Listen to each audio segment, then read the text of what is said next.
Olá! Hoje a gente vai mergulhar numa conexão que, à primeira vista, parece não ter pé nem cabeça, mas que pode mudar o jeito como a gente enxerga nosso futuro profissional. E essa jornada começa com uma pergunta bem surpreendente.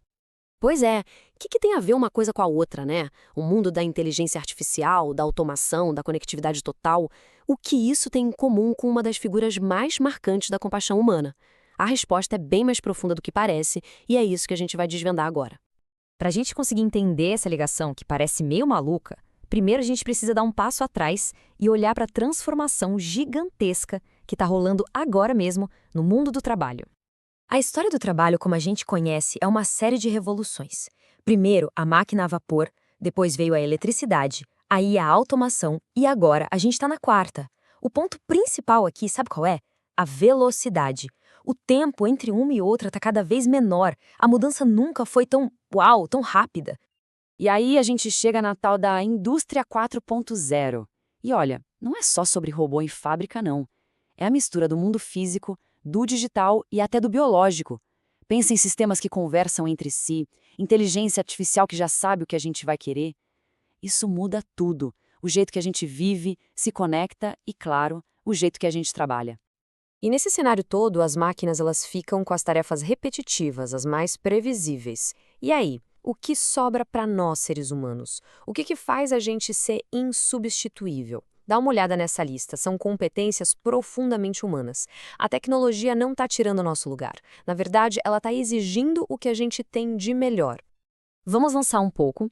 Todas essas competências que a gente acabou de ver têm uma raiz em comum. Elas dependem de uma habilidade fundamental que está, assim, no centro de tudo, a inteligência das emoções.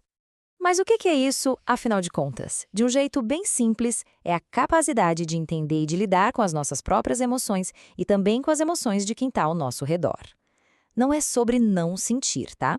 É sobre saber o que fazer com o que a gente sente. Isso não é uma coisa abstrata, um conceito viajado. Dá para dividir em 5 pilares bem práticos. Primeiro, se conhecer. Depois, gerenciar o que se sente. Terceiro, encontrar aquela motivação que vem de dentro. Quarto, a empatia, que é entender o outro. E, por fim, construir bons relacionamentos. É tipo um mapa, sabe? Um mapa para navegar nesse mundo complexo de hoje. Ok, se a inteligência emocional é uma habilidade, como é que a gente desenvolve isso na prática? Será que tem um curso, um manual de instruções? A resposta, olha, é surpreendentemente direta. Não se aprende a inteligência emocional numa sala de aula, fugindo dos problemas. A gente aprende vivendo. É no campo de batalha da vida, sabe? Enfrentando as situações de frente. É aí que essa capacidade floresce de verdade. Essa ideia fica muito clara na fala do atleta paralímpico Diogo Alon.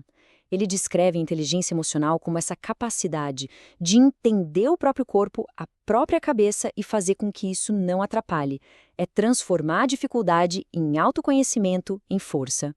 E aí vem uma outra visão que complementa isso de um jeito muito poderoso do psicólogo Roberto Senna. Ele diz: aceita que vai doer mesmo. A força emocional não vem de fugir da dor, mas de aceitar que ela faz parte do jogo. É parar de brigar com o sentimento e começar a trabalhar com ele. E é isso que nos leva ao coração da nossa conversa de hoje. Para a gente ver o auge dessa maestria emocional, vamos olhar para uma história real, um gesto que resume tudo isso de uma forma radical e inesquecível.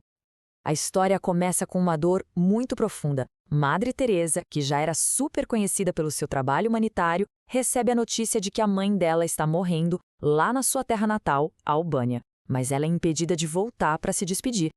E essa proibição tinha um responsável com nome e rosto, Enver Hoxha, o ditador comunista que governava a Albânia com mão de ferro e que tinha banido qualquer tipo de religião do país. Muitos anos se passaram. O regime caiu e, finalmente, Madre Teresa pôde retornar à Albânia. A primeira parada dela foi o cemitério da capital, Tirana, onde sua mãe e sua irmã estavam enterradas. O destino parecia óbvio, né? Mas o que ela fez em seguida? Simplesmente desafia a lógica comum. Desafia o que qualquer um de nós esperaria. Ela não foi direto para o túmulo da mãe. Olha só o que aconteceu. Primeiro, ela foi até o túmulo do ditador Enver Hoxha, o homem que causou tanta dor para ela. Depositou flores e fez uma oração por ele. Só então, depois disso, é que ela foi visitar o túmulo da sua mãe. É um ato que demonstra tudo: autoconhecimento da própria dor, gerenciamento da raiva e uma empatia radical. Agora, vamos juntar todas as peças. O que essa história impressionante de perdão tem a ver com o futuro do trabalho e a indústria 4.0? E é aqui que a conexão fica cristalina. De um lado, a gente tem as habilidades da indústria 4.0, flexibilidade, criatividade, empatia. Do outro, as ações de Madre Teresa, misericórdia, perdão, acolhimento. O paralelo é direto. São as mesmas qualidades humanas, só que vistas por ângulos diferentes. O Papa Francisco descreveu isso de um jeito lindo, dizendo que a misericórdia era o sal que dava sabor a tudo que ela fazia. E a misericórdia, no fundo, é uma forma profunda de empatia em ação, a capacidade de se conectar com o sofrimento e com a humanidade da outra pessoa. Então, o ponto central é este aqui. As tais soft skills, essas competências que todo mundo diz que são essenciais para o futuro, não são nenhuma novidade. Não são uma invenção da era digital. Na verdade, são as virtudes humanas mais antigas e mais importantes de todas: amor, perdão e compaixão. E aqui está a grande lição para a nossa época. Madre Teresa nos mostra que num mundo obcecado por inovação tecnológica, a maior e mais revolucionária inovação de todas sempre foi e sempre será o amor gratuito. Um amor que transcende ideologias e que nos conecta em nossa humanidade. Isso nos deixa com uma reflexão final. O gesto dela foi gigantesco, claro, mas essa capacidade de lidar com as emoções, de praticar a empatia, ela se manifesta nos pequenos atos do dia a dia. Então a pergunta que fica é: no nosso cotidiano, seja no trabalho ou na vida pessoal, qual é a nossa oportunidade de praticar o perdão hoje?